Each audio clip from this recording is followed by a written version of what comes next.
buckle up, because it's gonna be a long ride. It's gonna be a wild ride. Nobody cares, but we're gonna tell you anyways. This is Popcorn Chats. What's up, everyone? Welcome back to Popcorn Chats. I'm McKay. And I'm Katie. And we are back in our Game of Thrones Rewatch series that we are doing every other week. We will be covering each season one by one, leading up to the new show, The House of the Dragon on HBO, which is like a Game of Thrones prequel kind of deal. We're very excited. Katie and I have already watched Game of Thrones in its entirety. There will be spoilers in here, spoilers for this season and through the rest of the series, because obviously we need to discuss just the series as a whole as we go, but also highlighting each individual season. Yes, and it's crazy how much I actually forgot that happened with this season, and also I feel like so much happened this season that I thought happens later on. Living for this rewatch, I'm having such a fun time. Shit's really picking up this season. I just had a ball watching season 2, and I'm really excited to talk about it. Me too. But first, we must check in. How are you, Sade? I'm doing pretty good. Kind of same old, same fucking old, except I do have an exciting purchase that I made recently. So, I've talked about it before on the pod here, and I've tried to get Katie to read it. How good there is this one Draco and Hermione fan fiction is, where it's Harry Potter meets Handmaid's Tale. It's so fucking good. Literally one of the best things I've ever read in my entire life. But the thing about fan fiction is that they can't sell it. You know, you can't pack it, print it yourself and sell it, because it's someone else's property, with characters and stuff. But what you can do is people can bind them themselves, and then you pay someone for their materials to bind it. So I did have a binder open up some spots, and I was able to get a spot on one of their commissions. So I am getting manacled in a bound copy, and I'm so fucking excited for it. I just got my invoice, and I'm give it to me now. That's so, exciting. Congrats. I know excited. you've been wanting to do that for a while. And I was am I really about to drop $100 on a single book? And then I'm I have money from YouTube that I've just been putting aside, and I feel that's an expense to use it for, because it's I feel it's going back into my business, even though it's not, but kind of it is. So I feel that was a business expense, and I used my money that I made from YouTube for it. So it didn't feel as frivolous, I guess, when I framed it that way. My check-in, I'm good. I started boxing twice a week, so that's been cool. I don't know. Last night was the lunar eclipse. The moon was blood red, super dope. I went outside, I stood in the grass, I manifested, I journaled, I had a candle, I was playing Harry Styles' Canyon Moon, and I'm just feeling really good about the future, and I'm just trying to trust the universe, because I feel I know everything's gonna be okay, because everything already is okay. My life is exactly how I want it to look right now. I mean, not exactly, but everything has turned out okay. Yeah. Even from my most hopeless points in life, I just feel everything works out. And so I trust the universe that everything's going to work out with the things that aren't necessarily amazing in my life right now, my job situation, low-key starving, I'm out of food, can't afford any food, we're going to my cousin's tomorrow to eat, because I literally have no food, and I can't afford to do laundry here at my apartment, so I'm going to his house to do laundry and eat dinner. Part of my manifestation journey last night was manifesting to get my career where I want it to be. I know that I want a work from home job that is salary pay, so that's what I'm working towards, and I'm not going to settle for anything less than that. I got a job offer that was kind of just a lateral movement. I wouldn't necessarily say a movement forward, and I turned it down. It pays more than the company I currently work for, but it didn't feel like a step in the right direction. So I'm content staying where I'm at right now, struggling financially a little bit and waiting for what I know is just around the corner. Yes, with that being said, please subscribe to Popcorn Chats Plus. It's only $5 a month, but baby, that goes a long way, especially for your girl, because it's really fun content. We did an episode on long distance relationships for our first one. Tonight we're going to play that game, We're Not Really Strangers, and get juicy, spill some tea, which we always do in those episodes. So go check it out. $5 a month. Basically just a Spotify membership. The link to that is in the description. It's like, become an Acast Plus member. It's in the description of this episode. So yeah, thanks. Sorry, that was a really long check-in. That's okay. I feel like they always get away from us. I'm a chatter. Well, I am too. I just feel like I don't have anything going on in my life that I feel that I like need to share because it's the same fucking old. Oh, 60-second recap of season 2. Oh, okay, you do it. Do you want me to time it? Where do we even start? Okay, what the fuck was the first episode? Oh my god. So Joffrey is king. Yep. That's Okay, where everything starts. So Okay. 1 minute on the clock. Ready? 3, Okay. 2, 1, go. Okay, so Ned is freshly beheaded and Joffrey is now king and he's being a dick to everyone involved. He's really being horrible to Sansa, and Sansa is realizing that he is sketch. Arya is on the run with Gendry, and Gendry is being hunted down, and then Arya ends up running into Tywin Lannister and ends up becoming his cup boy and gets in a deal with this one killer dude. Dany is out in the desert, and she needs to make a deal to get into this bougie city, and they steal her dragons and are sketchy there. Robb Stark meets the love of his life and further becomes problematic down the road with that.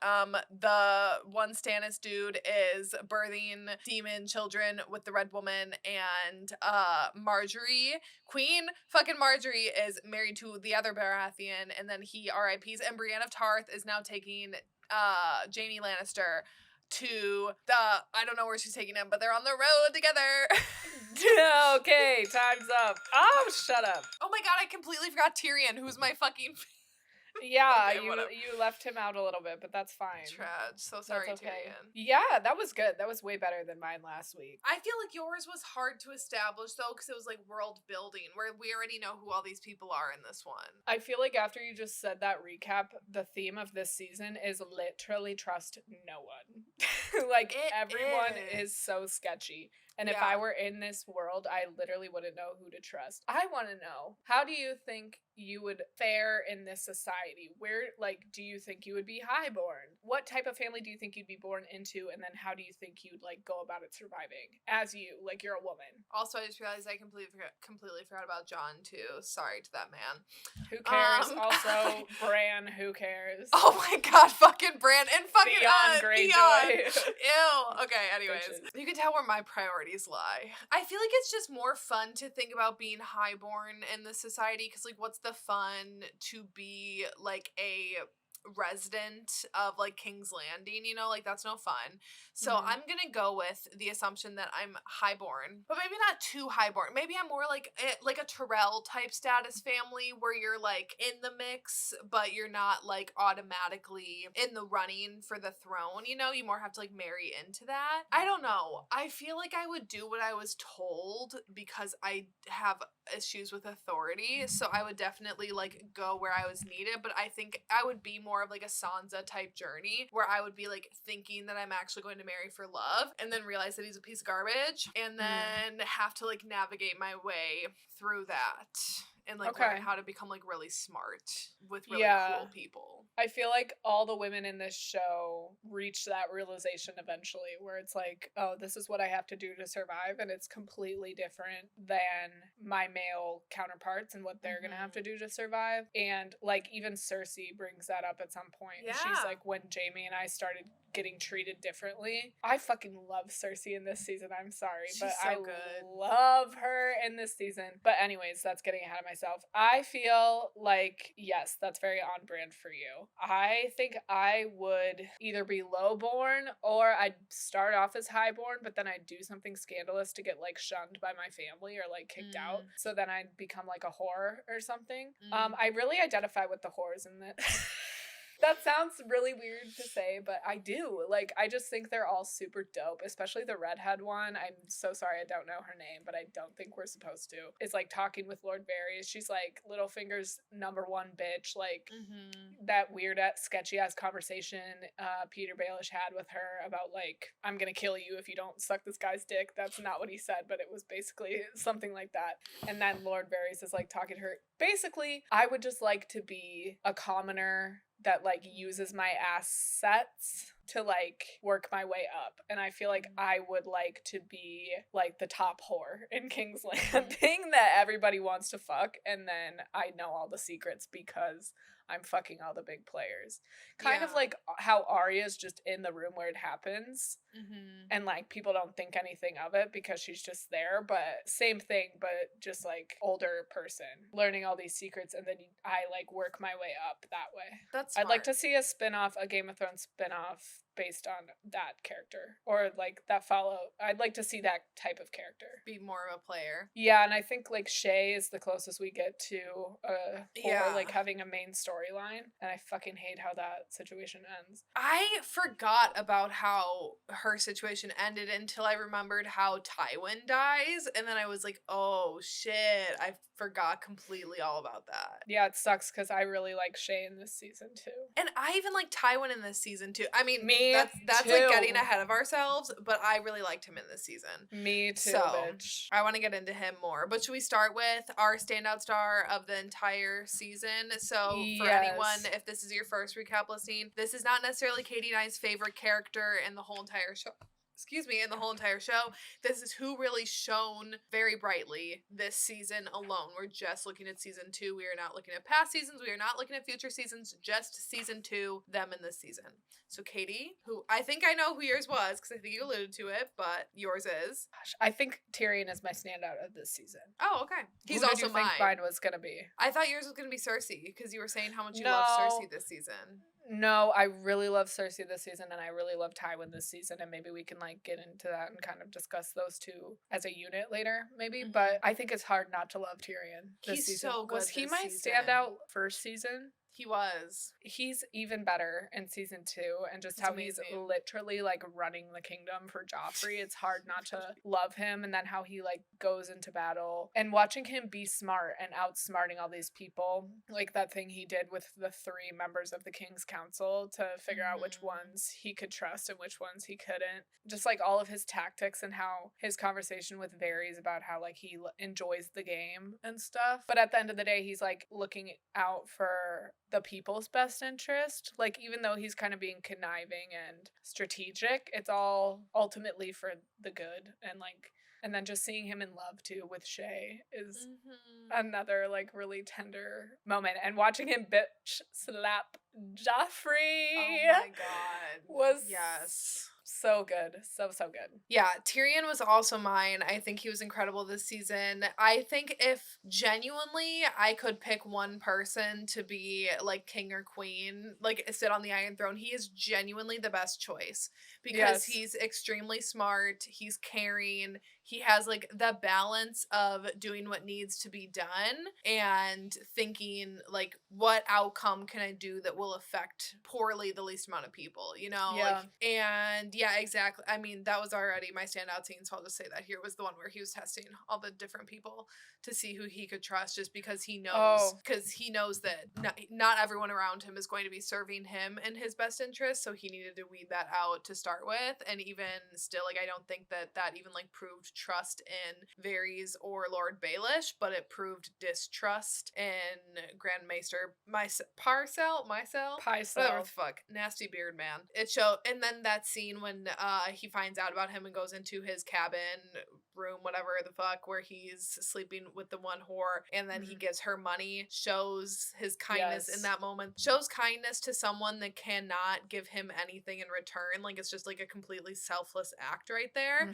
And yeah, just shows that he has like a genuine heart. And his rallying speech at Blackwater too shows that he's like an actual leader, and he's willing to put his life on the line and willing to rally the people of his place that he calls home, knowing that he might not walk off the battlefield, and he's fine with that because he knows that's what needs to be done. And he knows how they might be feeling. Like, he's not up in this bullshit about like, serve your king, do it for your king. Like, he when Stannis' people are attacking in one of the last episodes of the season, he's like, do it for yourself, like, protect your home. This is where we all live together. The care that he has for Sansa too, when he like marches in and saves her when Joffrey's like beating her and or not him directly, but having the one dude like beat her in front of all these people, marching in and saving her. And then with the riots, when he's trying to like get someone to go back out for her, and the Hound ends up going back out for her, and he like checks on her safety. Again, Sansa can do really nothing for him whatsoever. Right. Like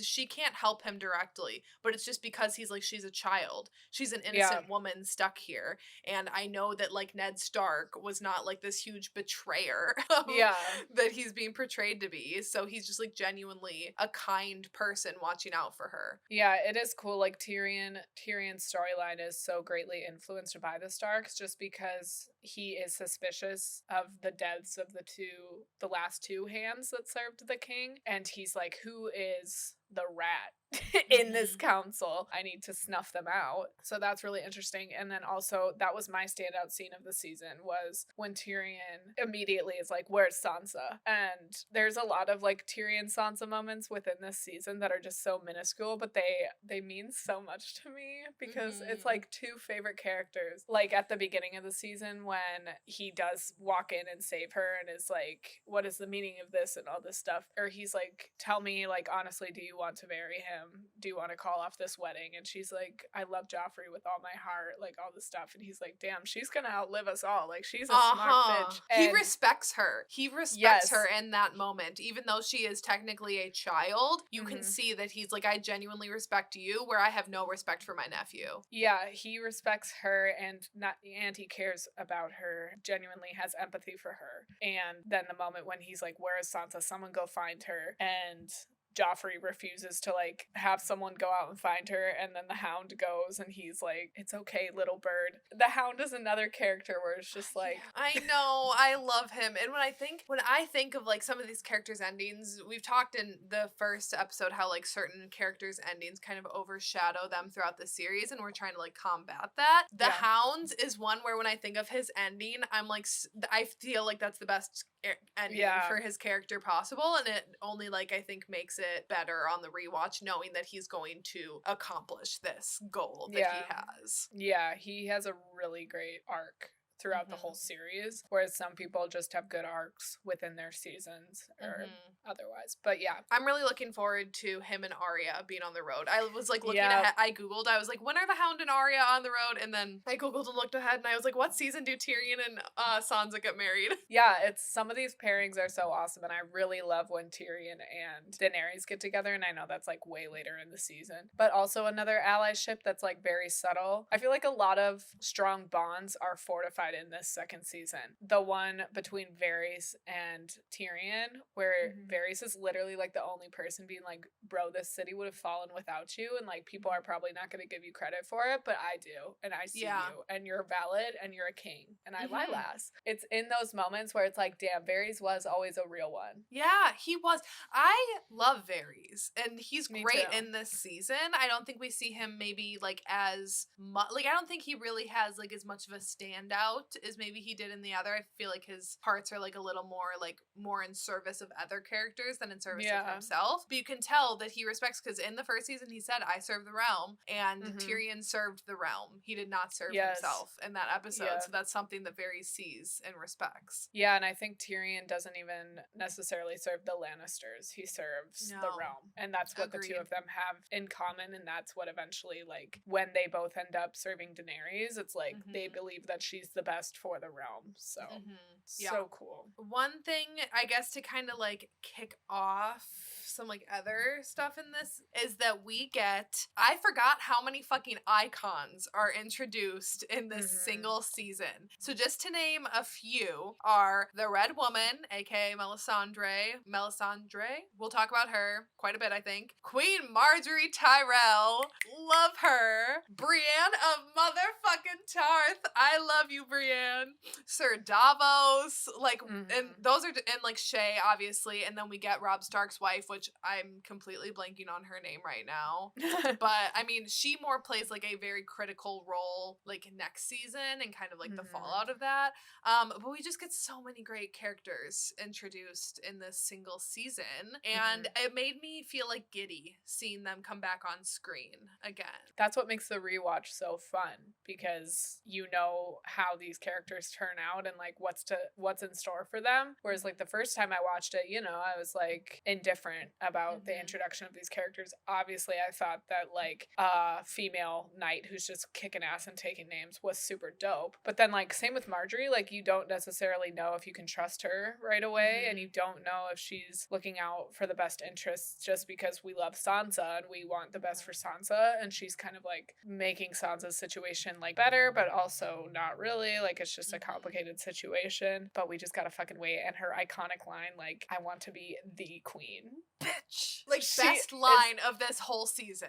And it's like, it's so important to know what each of these characters want. And I was talking to Shelby about this last night. Like, this show, you could say, it's seemingly so plot driven, but it is exclusively character driven. Because I can tell you, like, from the most minute, minuscule character to the, like, 5 main ones, what they all want. A lot of them want to be sitting on the Iron Throne. It's so important to know what each of them want, and like all of these characters' wants and desires and fears are like so clearly established in such like a seamless way. And it's not always like how it was with Marjorie, where she just flat out said like, I want to be the queen. It's normally like more subtly revealed what these people want, but it's just like this whole show is just about people's lives and like what they're doing to like try and get what they want. Anything that hit you different on the second viewing of this season? This might be a little repetitive, but just a lot of like the characters hit me different. Like Cersei and Tywin, like I really enjoyed watching them, this season, because it's like I know what they become and like the horrible things that they do and already have done, you know, but it's like this season was so humanizing for both of them. It also like sheds them in such a positive light, like how Tywin is able to recognize how awesome Arya is, because we all know how awesome she is. Just being able to see him like recognize her strengths is cool, and I like him for that. And Cersei just being like straight up with Sansa in the crypt while they're all like waiting for the war, like loved that scene with her. Yeah, again, I just think having the full picture of these characters when they're first introduced just makes it hit different when they come on screen. 1,000%. Remember the first time I watched, I obviously hated Tywin because I was like, Lannisters equal bad, and I was not I didn't have like the full picture of it, but he really is almost like a fatherly role to Arya. Like, as twisted as that sounds, it kind of is like he watches out for her kind of in this camp, even though she's like a slave. She has so many father figures throughout does. this show. Like, I think we might have said this last week, but she loses her dad in the first season, and then from then on is raised exclusively by men, pretty much. Yeah, she's never really around women ever again until she's like back in Winterfell with Sansa. So I love seeing Tywin again. Again, like moments with Cersei that again, like I love seeing, and like it becomes a big theme. I feel like later on, it already is starting of like Cersei loves her children, and like there's nothing that Cersei loves more than her children. But seeing her in Battle of the Blackwater, like the 9th episode there, when she's getting ready to poison her own child because she loves him that much that she's willing to kill him before troops can storm in and steal him, torture him, kill him, whatever they plan on doing. Like, I feel like that, like, yes, that's twisted of being like, you're gonna poison your own child, but I feel like that's like the ultimate sacrifice of love is to save him from other pain. Bronn was another character that I remember not giving 2 shits about before, but I love him in this season. I'm loving him on this rewatch in general. Like, I truly, he was someone before rewatching this, I wouldn't have ever remembered really that he like existed, but I'm loving him this time around. He's great. He is awesome. I completely forgot to talk about him earlier on, but yeah, he's awesome. I love him so much, and how he like refuses to wear the gold cloak. Again, another just like humble character who just like likes what he likes and is who he is, and is like just kind of taking it one day at a time. Also, if I was a worker in a brothel, I would be really excited if Bronn came in. Just saying, 1,000% smash. And he's like, I know. Oh my God, this was the other thing I was talking about. This is a little dark and a little twisted, but I would love to attend one of these like pre-war parties and just be there when everybody's like, we might die tomorrow. I just feel like that's gonna be a fucking rager. Drunk as you've ever been. Everyone's staying up. Like no one's going home early. Everyone's like staying there till the crack of dawn. Best sex you're ever gonna have, probably. I wouldn't want to be in the battle, but I would definitely want to be getting drunk with Cersei in the little keep downstairs. 1000%.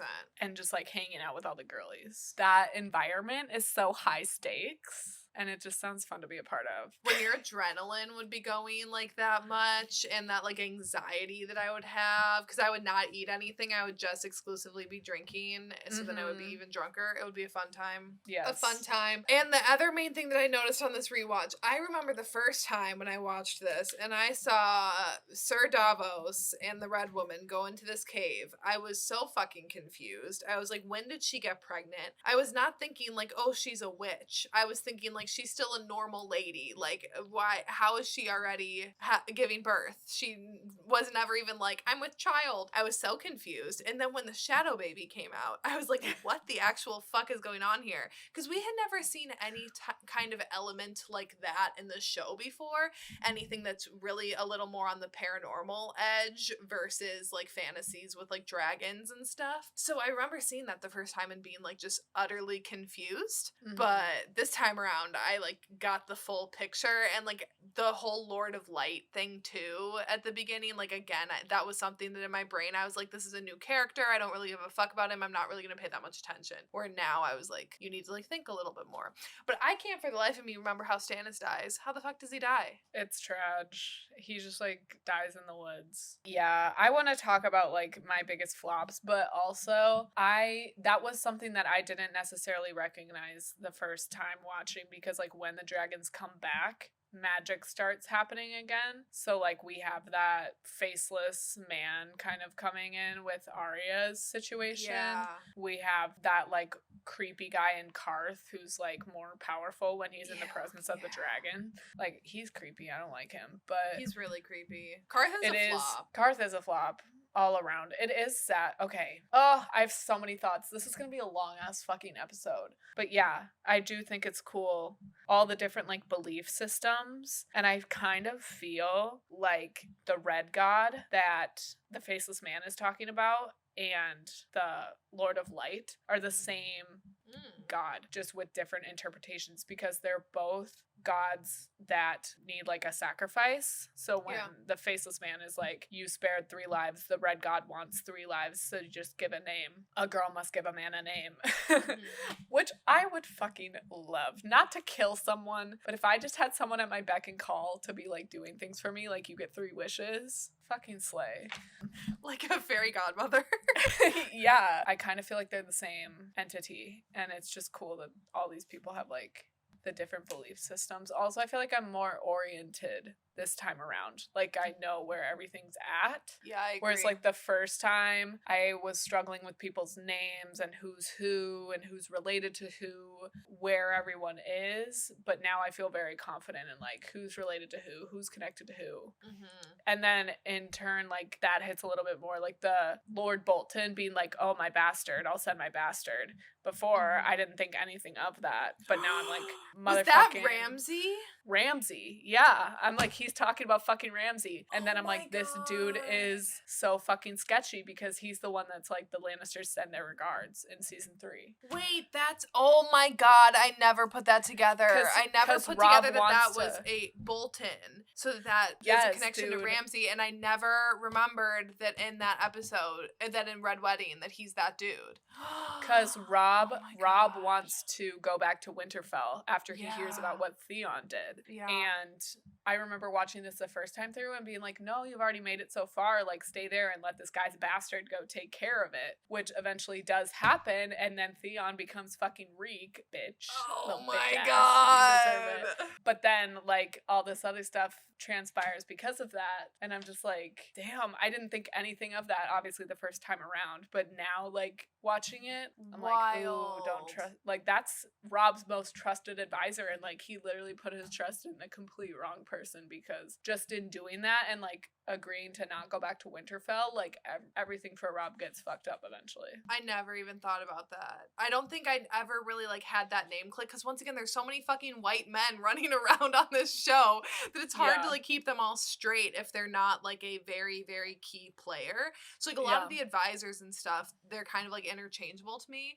but I never realized that. Oh my God, Rob. That's the thing, like the advisors and the people like in the corner, like Sir Davos, I love Sir Davos. Lord Bolton, like all Varys, Littlefinger, like they play the biggest role in everything that happens. Like, if you don't have one of them on your side, you're fucked. Shall we start? I feel like there are so many storylines to kind of cover and comment on.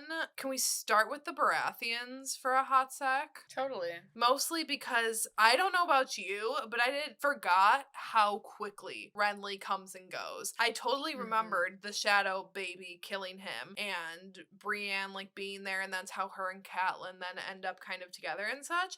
But I did not think that he died in this season. I thought that he still had longer to go. So then when he was dead so quick. I remember being really disappointed by that in the first watch through because I remember like rooting for Renly. Me too. Probably just because he plays for my team, but I just remember really like rooting for him and then being like, are you fucking serious when he died? And the fact that like Stannis gets to live.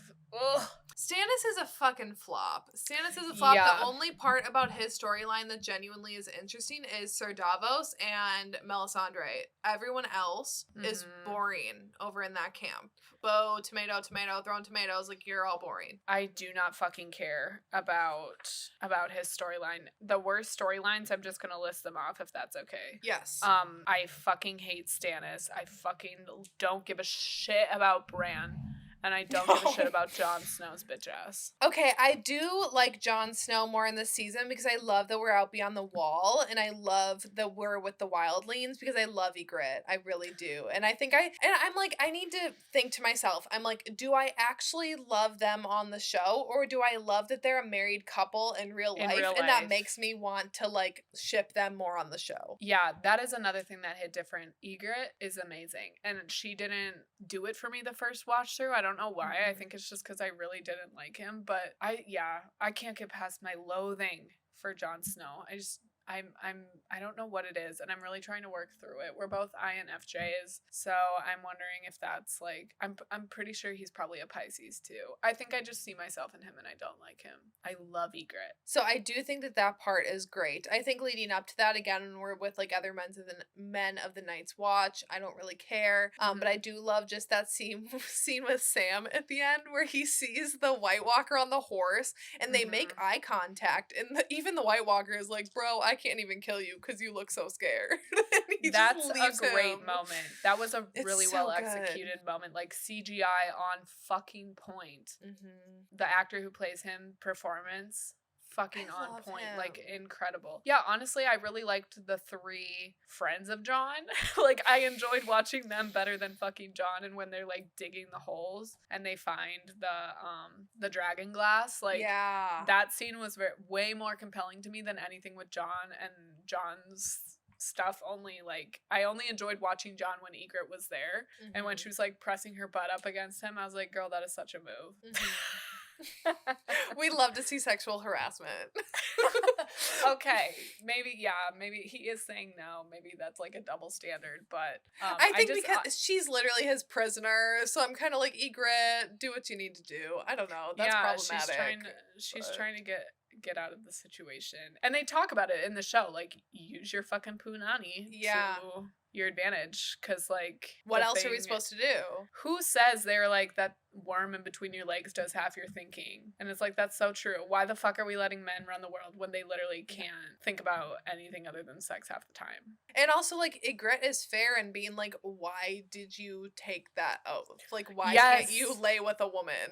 Like, that's the other thing about Jon's stuff that I like, how he's like realizing that the Night's Watch is so fucking stupid, and how he like watching his he's so bad at hiding his emotions and thoughts, and watching his facial expressions Theon's being like, maybe this was a dumbass decision. Yeah. But I mean, like, if it's that or staying in winter in the north with Lady Catelyn, like, she fucking hated him. So, like, I do get it why Jon felt like he needed to go out there and, like, be with his uncle and stuff. But also botched. So... Why did he have to do that? Why couldn't he just, like, go somewhere else? Yeah, I don't know. And then how she's like, do you fuck each other then at least? And he's like, no. I'm sure they do. And they all, like, run away and go, like, fuck me. I don't know. It's just stupid. It sounds like a priesthood situation. It does. Stupid. But again, it's just, like, the different belief systems and then watching her, like, rationally explain that ideology and how quickly she breaks it down and, like, breaks down everything he, like, fully believes in. It's just like, bruh. Wild. And then they literally have sex, like, so soon. I'm excited for that. I think she's really hot. That actress, I'm pretty sure, is in a new series based on that book, The Time Traveler's Wife. Oh, she is. I've seen the poster, or I've seen, like, pictures of it. Yeah, I've been seeing billboards for that, like, all over. Good for that. Go them. Like, I love that they're married in real life. I think that's so cute. It'd be really hard not to, like, that, like, sexual tension. They have really good chemistry. They do have really good chemistry, and I think that's why, like, I find it all the more compelling now is because the two of them are together like that. Mm-hmm. So yeah, that's awesome. We'll just stray a little bit over to the Greyjoys over in wherever the Iron Islands. Yara and Theon's introduction is the most uncomfortable shit on this show ever. That was such a poor decision, and let me tell you why. Yara had the potential to be such a bad bitch and such a really likable female character along with all the other women in this show, but that, like, letting your brother finger you on a fucking horse, I will never see you the same. Plus, she's the only lesbian in this entire show, and that's the representation we get. You get that. Fucking botched. It is botched. Why would you do that? Why would you do that? Just to, like... You did that for, like, what? Like, there was no... That's so fucked up. Like, the joke is not on Theon. The joke is on her because she's the one who knew it. Like, you can't fault Theon for that. So yucky. And the fact that his sister, like, real Theon, the actor of Theon, his sister was going to play that. Like, they wanted her to audition for it, but they would have had to do that scene. And that's the reason why she never did. I'm glad that didn't happen because... Yeah, like, that one moment alone, it's so minuscule and small, but that, like, taints her character for me. Because I like her a lot. Like, I love how she just roasts his fucking ass, but I can't get past that. Yeah, I think that scene in general is so uncomfy and sticks out to me, but I do think that when I'm watching her in other scenes, like, with the men on the docks and stuff, and she's, like, you can see that they respect her, and, like, as a woman, that's not easy to gain, so then, like, I even have a higher level of respect for her, knowing, like, what she probably had to face in order to gain this respect from these men. But I do say that it does kind of hold a little bit of a cloud over. I feel like as we go on, like, that might fade even more, but... Yeah, I mean, there's a lot of incest in this show, and it's just kind of like, it is what it is, but... Yeah.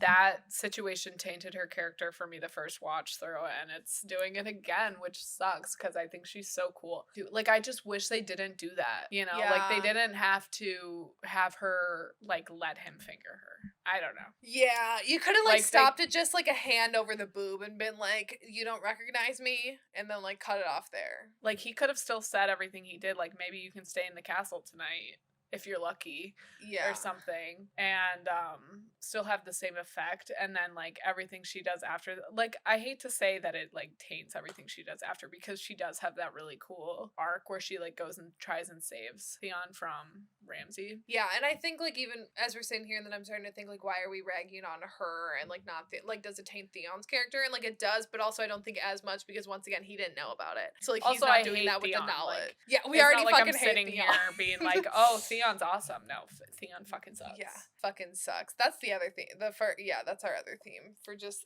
the show in general. Theon fucking sucks. Yeah, I have my biggest bitches of the season. Oh, okay, let's jump to that, and then we'll get back into storylines. I only have two, actually. Theon is bitch number one. Like, he out bitches Joffrey in this season. And Joffrey's, like, a complete fuck, but... And Joffrey's also like 14. So, and Theon's a grown man. Joffrey is a product of incest, an abusive ass fucking psychopath. Like, literally a psychopath. His own mom is like, yeah, he's fucked up. I know, when she, even down in the crypt with Sansa, and Sansa's like, Joffrey is my queen, I love him. And she's like, bitch, you don't want to love him. Yeah, she's like, you'll do your best. I mean... Because she even knows that he's an absolute terror. And he's hard to love. And she's like, yeah, he was even hard to birth. Like, raising this man from the jump has been a fucking task. It's so interesting. But yeah, Theon is the biggest bitch of this season for me. Like, absolute number one biggest bitch. The thing that sticks out the most to me is when he beheads Roderick and how he can't even do it with, like, one slice. No. And how he, like, drags that shit out for him. I do love that choice, though, because we've seen clean beheadings multiple times in season 1, so we know that they can be done, but then when we see Theon tasked with it, little bitch boy. Did you have any other bitches of the season? I kind of think Stannis is a bit of a bitch, even though, like, he's not as obvious of being, like, as whiny and such, and he is, like, a good soldier, you know, when he's, like, attacking King's Landing, he's there, he's leading the charge, I like it, but I do think how easily he is manipulated by the Red Woman just shows, like, how brainless he actually is, and I do think that he's much more, like, of a brawn type king than a brain type king. He's just like a little bitch to me, but not in the same way that Joffrey and Theon are, and like their immaturity and stuff. I just think Stannis is a straight up bitch boy. I feel like Stannis gets to Theon and Joffrey level when he starts like literally burning people alive, but yeah, as of right now, I think he's just like boring to me. Yeah, he's bland. He's like white bread. You know, like, he's just bland. You know who I really like, kind of, like, going off of Theon, is the wildling who's, like, helping Bran. I love her. I don't remember what her name is. Again, like, using your punani to, like, get shit done. So iconic. And then even when his men out front are, like, the one that you were fucking last night is the one who took the 2 Stark boys. And, like, yes, call him out in front of everyone because he fucking sucks. That's the only, like, redeeming quality of Bran's storyline this season. I really like Hodor. I really love the girl that's helping them, the wildling girl. I really love Maester, whatever his name is. Yeah, Maester Pycelle? No, the guy that's like helping them at Winterfell when he sends the Raven to Rob like right at the last second when Theon's people come in. Yeah. R.I.P. Rest in peace. Like that goodbye to them and how he's just like, it's gonna be okay. Like the acting in this is really fucking good. Like even the little kids, like Rickon and the boy who plays Bran, like they're tuning into that emotion. I think I liked Bran my first watch through. I think I liked Bran the most in these first couple seasons. It's when he starts to like literally become a personality potato when he becomes the Raven. I don't want to. That I don't fuck with that shit. Like no. It's not good. And I don't get why he had like that had to happen to him. Bran the Broken. It's like Bran the Broken. Yes. Also, another thing that just adds to Theon being a little bitch is when he's like, send a raven, and the dudes are like, you killed all the ravens. Like, yeah, the show does a really good job of showing like this man is not a leader and he never will be. And like then when you see that, and then when we catch up with Rob and you see him, that even though he as well is stepping into this leadership role that he never has had to have before, but you see how well he takes that on versus how poorly Theon takes it on, and to show that juxtaposition of like these two characters who grew up kind of like side by side, and just seeing how one is excelling and one is, I mean, excelling is like that's an exaggeration, but you know what I mean when like compared to Theon. I think Theon just needs therapy, but obviously there's nothing like that in this time, or in this world, but like he is making decisions based on the fact that he just wants to be like, he just wants to belong and feel like people want him. But it's like, Rob trusted you and he was your brother and you where's your loyalty? I only really have one note on Rob this season. Is just that I really like when when his storyline, like, it's smaller this season, but him meeting his wife, and this would be my problem if I was living in this day and age, though. I would see that and I would be like, well, of course people, like, it's true love. Like, it's, of course, everyone just has to, like, be okay with that because they're truly in love. And I do love the fact that it's not like this highborn woman that he falls in love with. It's this nurse that's like saving his enemies. And it once again shows that I find Rob a lot more tolerable than Ned Stark. I think because Rob has lines that he is willing to cross, where I think Ned had like no lines that he was willing to cross, really. And you see Rob kind of like pushing back on her a little bit and then realizing, like, you know, they are not my enemy. Like, they're my enemies, but like these boys didn't do anything directly to me, you know?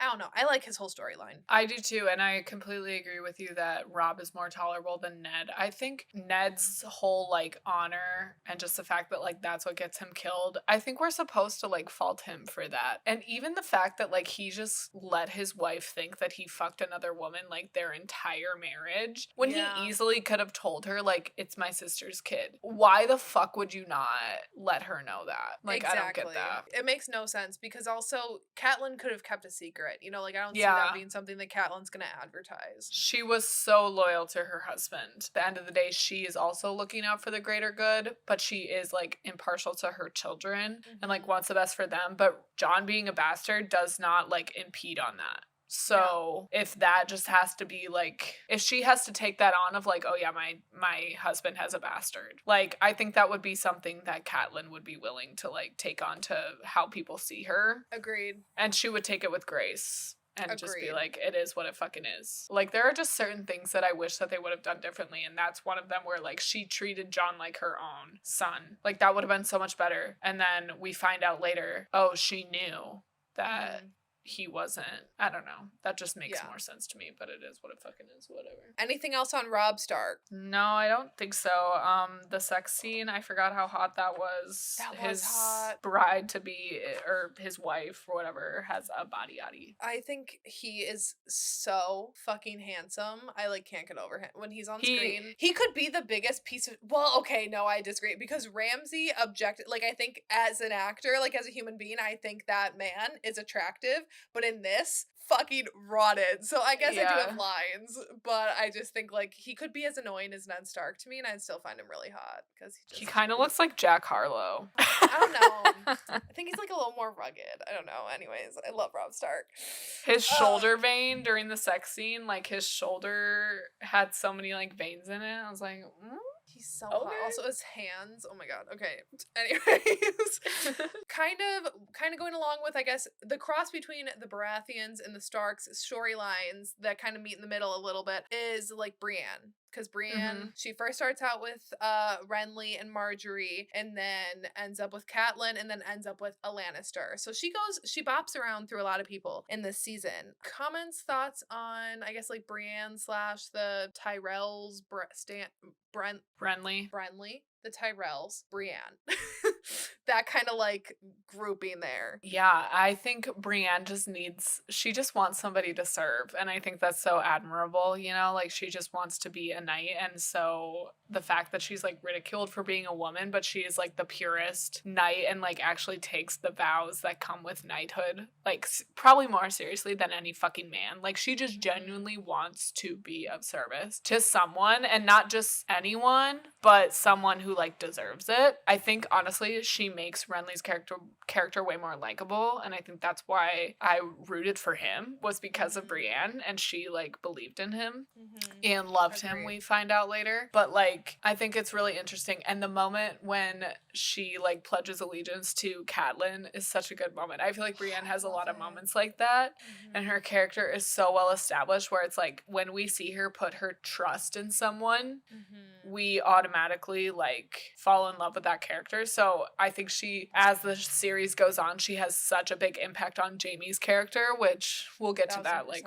when the show gets there, but she has such a big influence on at least me as an audience member, like my perspective on other characters. She's like the ultimate supporting character. She automatically like enhances any character or honestly like actor that she interacts with. And she doesn't have that many lines. She doesn't have like that many scenes in this season. Like it escalates, but it's really cool to watch. Do you have any thoughts about that? No, I think that's a great point that you brought up of how she makes you like other characters more because you trust in her judgment. And I love that. I love this journey that she goes on through the season of bopping around and like you said, how she just wants to serve. And I love her and Jamie's time together already. And I think because knowing like where that leads throughout the rest of the season or the rest of the series, but I really loved her and Jamie's time together already. Like the small bits that we've even gotten. I think Jamie just being a prisoner in general has been so great to watch because I forgot how witty he is, just like his brother. And his sister is like more maniacal and like evil witty, but him and Tyrion are both like funny witty. Yeah. And just kinda the like way drier he like sense of humor. Yeah, like the way he rips people apart and like he just knows so much tea about everyone and just knows everybody's like pain points that like clearly a woman and like have had it probably rough trying to be a knight and like you should just fight me, you know, and like trying to get like everything he's doing is he's trying to like free himself or whatever. And then how he like goes up against Catelyn is like, how's it feel to have your your husband fuck someone else? He just knows everybody's pain points and he's like a little bit more cruel than Tyrion, but it's clear that they're related, and I just think that's really interesting. He's the perfect mix of Cersei and Tyrion. Yeah. Like, he on the scale of, like, them on opposite ends, he's, like, smack in the middle. And that's so cool, because you would think that, like, maybe Tyrion would be the perfect mix of the two, like, his two older siblings and twins. Yeah. But, like, really it is Jaime who is, throughout the entire series, really being pulled between light and dark, Tyrion and Cersei, and he is definitely a combination of the two of them. Dany out in Karth. I have a really broad thing to say. Okay. About Dany. Yes. And this is really hard for me to admit. Oh no. Okay. She does talk a lot about like burning people. I have been on the writer's side since the finale. Okay, I'm not on the writer's side. I still stand by the fact that the execution was poor. Yes. However, I take back what I said that they tried to do this arc in the last 2 episodes of season 8. Yes. I agree that the entire time she has had moments where she is ruthless. One moment I would like to pinpoint in this season is when she condemns the king of Karth, I say in quotes, like the super rich guy. Like that, I guess, is like kind of justified, but the girl that he's with, like her former servant, the fact that Daenerys like so cold-bloodedly condemns her to death, and not even just like a quick death, like they're gonna starve in that fucking safe. Yeah. And then she does have a lot of lines where she's like, I will take it. I will take King's Landing with fire and blood. You know, just there's a lot of red flags and that I didn't notice obviously the first time because I was too busy rooting for her. However, I stand by my stance that it didn't have to go the way that it did. I think it would have been nice to see her go kind of darker in season 8, but eventually come out redemptive and the girl that we always wanted her to be. Yeah, I should clarify. I always agreed when people were like, where did this come from? This came out of nowhere. This was a complete 180 for Dany. It's not. It's fucking not. It's like objectively not out of nowhere. Watch from the beginning. Like, and that's what I've been saying this whole time ever since that finale aired. And I've always agreed with that. And I've always respected that and felt like that. But I'm really picking up on it this rewatch. Yeah. And the writers had said, like, this has been a thing since the first days of Dany being around. And 1,000%. I feel like if you don't realize that on a rewatch, you're actively choosing to turn a blind eye to that. I mean, it's blatant in the first season. It's even more blatant in this one when she says, like, if you don't let me in, I will come back and burn you because you didn't let me in. And it's like, I get it. Desperate times call for desperate measures, but she's not above threatening to burn people and cities. And it's like the people inside that city didn't do anything to you, but you're going to burn them too. And I mean, that's what we see Dany ultimately doing in the 8th season is burning people that had nothing to do with her entire journey, who had nothing to do with her this whole entire time. Innocent people. So, I do love that we see that. I actually kind of love the fact that she condemned her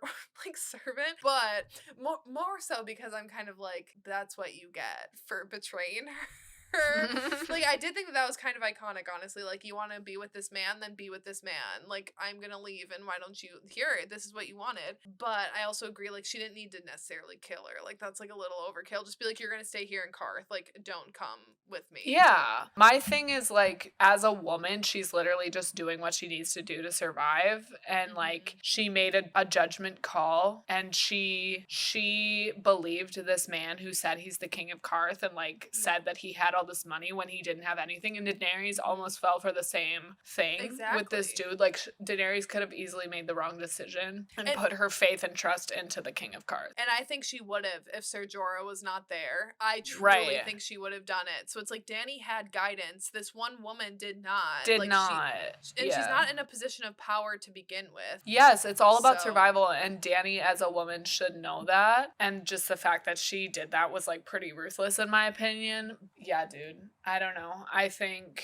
it's cool to be on this rewatch and seeing those moments where it's like, damn, she does have a little bit of that, like, ruthlessness, madness within her, but I just think the execution of it at the end is not on point, and I wish that it would have ended differently, and I wish she would have, like, overcome that. And maybe, you know, if Ser Jorah would have lived at the end of season 8, or, like, Missandei. I don't know. I think Missandei and Ser Jorah, like, obviously we'll get to that when we get to those seasons, but I do think that those deaths played a huge factor that I don't think it would have made sense. Like, I think it would have been unbelievable for her to go dark and come back that quickly. Her 2 dragons, too. Like, she does ultimately lose much in this. Probably the most out of anyone. But also the Starks lose a lot. Arya and Sansa lose a ton. Half their family throughout this entire thing. Yeah.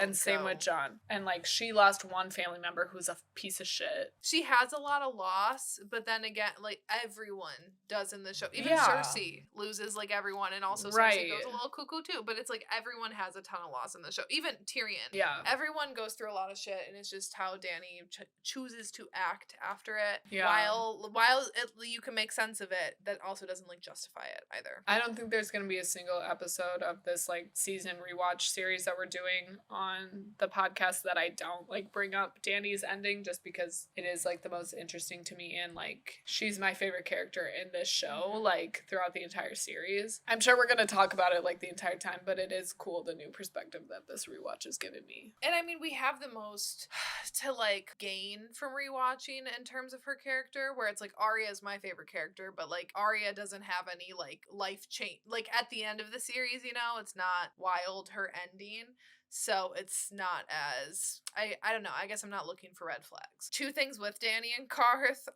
The dragon cries made me feel emotional because those sounded like little babies, and I was just picturing Dorian and Arya as kittens, and, like, when they got stolen by someone, I would also threaten to burn them, and I would also lock bitches in a safe and let them starve and die if someone touched my babies. And last thing was in the vision with Khal Drogo, which I loved because we don't really get any sense of closure with Khal Drogo in season 1 and his death. It feels very sudden for Dany, and, like, that there isn't really any closure, so I did like that we get this little, like, vision. But is that baby wearing a toupee? I know. There's no way that baby had hair. The hair is a lot. The hair is a lot. I went to a play yesterday. It was like there were 3 siblings in this family that was in the play, and the, like, youngest was a boy, but it was being played by a girl, like a little girl actress, and they had the most botched fucking wig on her.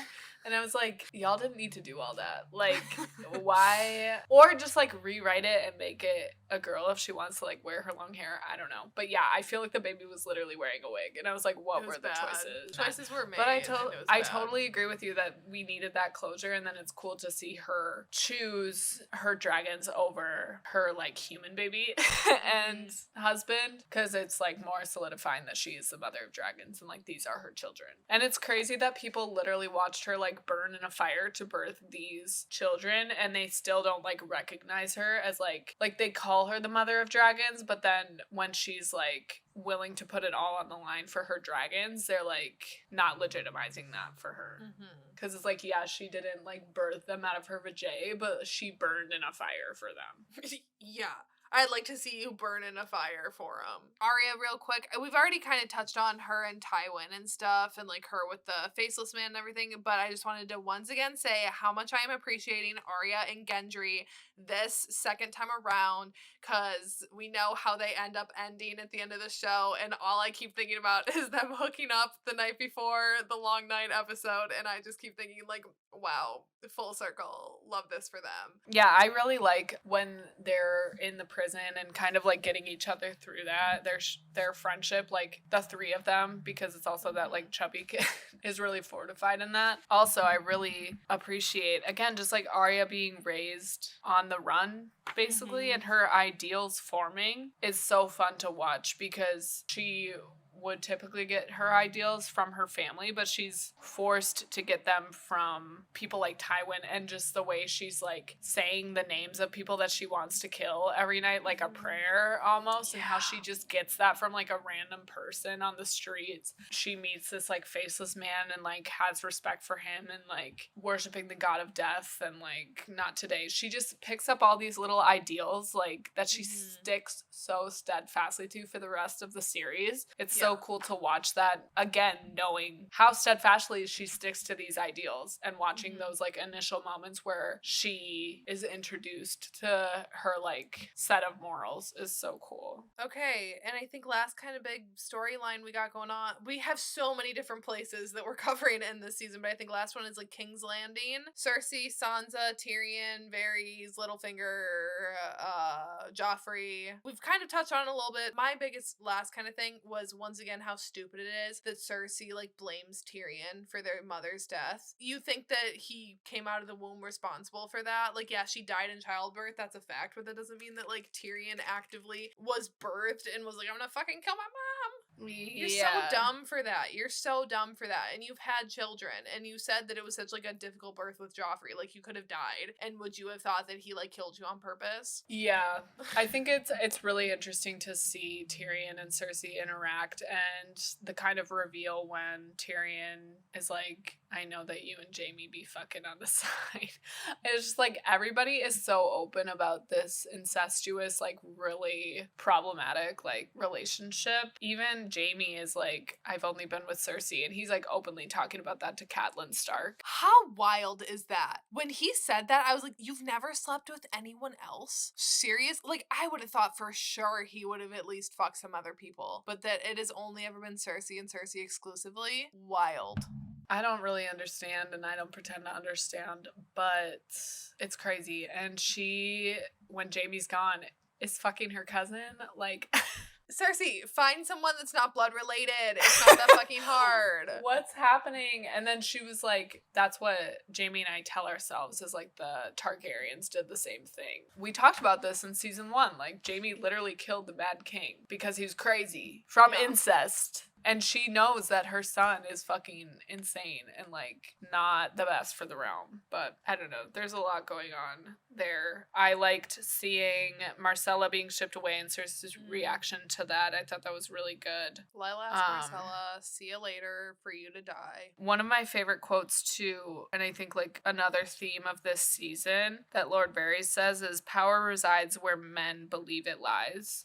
Or power resides where men believe it resides. Because this is like the season with like 5 kings. There's the king beyond the wall. There's the king of the north. There's Stannis. There's Renly. There's Joffrey. There's just all these like hundreds of thousands of people rallying behind different men that believe they have like the strongest claim to the throne, and then Daenerys too. Like, it's just really interesting how people are like willing to die for someone, and like the mental stuff that goes into that. And I know we're talking about like King's Landing, but I think that like mentality and ideology is really a big part of King's Landing and just the Lannisters in general. If you hear the Lannister name, if you see the lion emblem, if you see Lannister red, everyone in Westeros knows what that means. Another moment that I really liked was when Jaime was saying that one vow cancels out another, and how like knighthood is really hard and things are more complicated than it seems. And that again, I feel like sums up so much he vowed to protect the king, but then the king was like corrupt and killing innocent. And when you become a knight, you vow to like protect the innocent, like things canceling each other out, and two things can be true at the same time. I think that is so interesting and so integral to some of these characters who last till the end. I feel like every character who doesn't make it to the end of this series, it's because they think of things so black and white, and the characters who make it to the end recognize that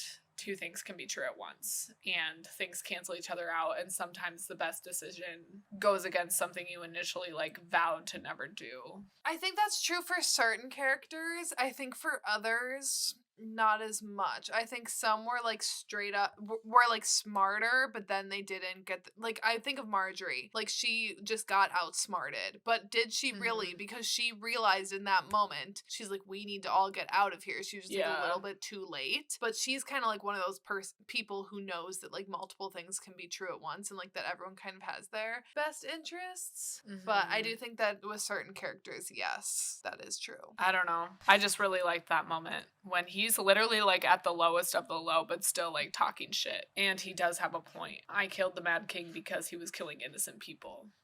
So I vowed to always protect my king, but I also vowed to protect innocent people. And that encompasses like the theme of the show, where even though people like Cersei and Tywin are objectively evil, viewers like you and I are like, I like them in this season. They're good and in they this season. They be spitting some facts every once in a while, and they be making decisions that really help like other people and other characters that we really like. So because if Tywin didn't intervene and go to King's Landing and help out, Tyrion could be dead. It's so hard to view anyone in this show as like completely horrible and completely pure and amazing. Yeah, everyone is very morally gray. My last few little notes here are just on the Blackwater episode, because that is our first battle episode that we get in this show, and I think it's insane to show how far the show goes in their battles. They only get bigger and better and more amazing, but this is a great starting place, because me personally, I love fantasy books, and one of my favorite parts about fantasy books is the battles and how cool those are when you have all these characters that you absolutely love being sent into battle, and like there's just that nerve-wracking likeness of it in that moment of like all hope is lost, and then we get like a rally, you know, so many good things. But one of my this was almost my standout scene, was so after they let the green I forgot what it's called, is it Hellfire? The Dragonfire out on the ships and everything. So as everyone is watching it exploding, it pans back and seeing the reactions of everyone watching the fire destroy Stannis' fleet and the screaming of the men. Because even seasoned soldiers like Bronn and the Hound are absolutely horrified by this, and like they look sick by it. Tyrion looks sick by it, but Joffrey is fucking smiling, and it just shows that he is like a next level sadistic, because Tyrion sees this. Tyrion, the Hound, Bronn, they see this horrible fire explosion and know this is kind of necessary for us in order to win. Like, they're not getting any enjoyment out of it, but they're like, this is what we had to do. There was no way we were going to win without this. We had to do it. Joffrey's looking at it and is finding pure enjoyment out of it. Like, he's not thinking of it from a strategic mindset with this battle. He's thinking of it just as entertainment. And I think that shot is so well done. I'm really glad you brought that up, because that hit different too. This rewatch was like seeing which characters were like reacting empathetically and which ones weren't. Other thing, just I love the sword to sword combat that we get in this, because I really love like sword to sword combat, and I think that's it's great in this, and it only gets better and better. Like Battle of the Bastards, I think, is the best hand-to-hand combat that we get, but do really enjoy that. And then I love that Cersei's court being held at the same time in this battle. Like, I just think that's also great. Like, I think that's a great battle episode, and definitely set the precedent moving forward for great battles. It really is so important for advancing these characters. Like, not only Tyrion, I think that episode really did a lot for his character, but also like the Hound and his fear of fire, his limit, like his point of being like, fuck that shit, fuck the king. Like, I was like, he's really afraid of fire. Like, he's really really afraid of it. And he does have his like limit. And then same with Joffrey, you know, like being that little bitch that goes back with his mom. I love when his cousin comes running out and like he says like your mom wants you, and Joffrey and Tyrion's like you can't leave, and Joffrey's like, well, what were my mom's words exactly?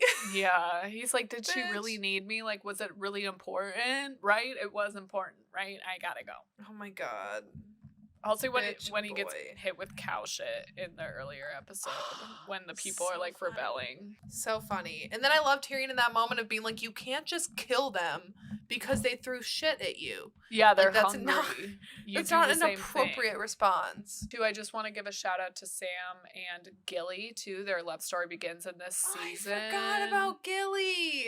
Castor is on some real fuck shit for what he's doing with his daughters, and like again with the sacrificial shit, like there's the sun god and then there's like the White Walkers, and he's giving up like sacrifices to the White Walkers with his sons, but then he's like, yeah, that whole situation's fucked up, and Sam is so right for like wanting to save Gilly. Question with the White Walker sacrifice with the babies. So do you think the White Walkers keep them alive for a while before they kill them? Or otherwise, like, what's the point of a White Walking baby? Like, they don't grow, they don't age once they're White Walkers. Yeah, I don't know what's going Or on do with that. they? Maybe I they're don't just know. eating them. I don't know. You know how you talk about who we would be? I really do think that I would be like Sam if I was in this, if I was a man in this world. All right, that is it for this week's episode. Make sure you subscribe to Popcorn Chats Plus. Follow us. Give us a like. Subscribe to our YouTube. Yada yada. Yada yada yada. Fucking Lilas. We love you, Lilas.